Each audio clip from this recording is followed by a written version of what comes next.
What's going on, guys? It's Brandon back today, and we do not have the conclusion of a season once again.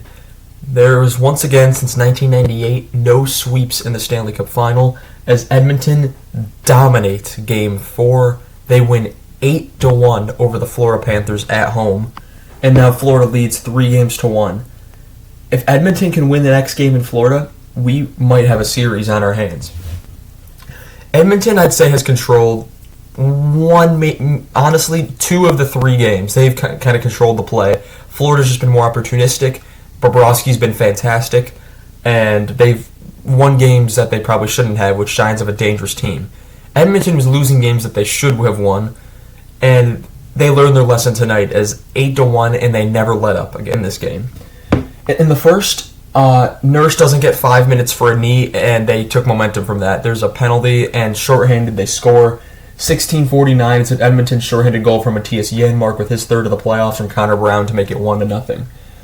Post and crossbars were aplenty for the Panthers in that power play. I think Kachuk hit one. I think Barkov hit a crossbar.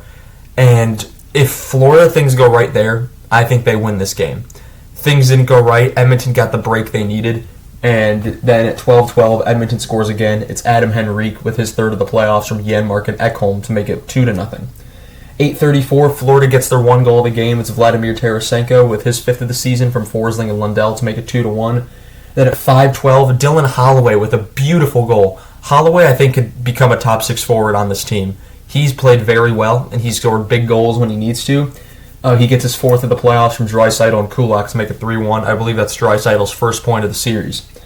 In the second period, the scoring onslaught continues at 18:47, where Connor McDavid gets his 6th of the playoffs from Hyman and Bouchard to make it 4-1.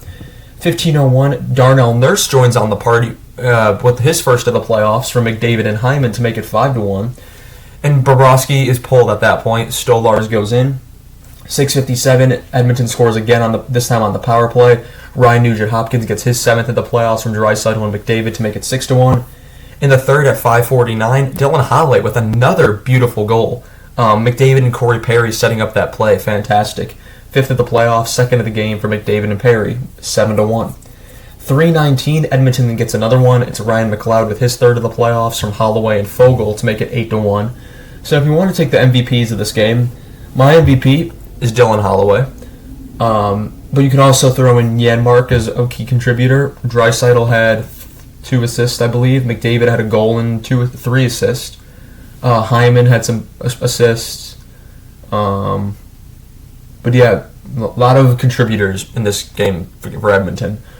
And penalties, Edmonton had 4, Florida had 6. Power plays, Edmonton goes 1 for 6, Florida goes 0 for 4.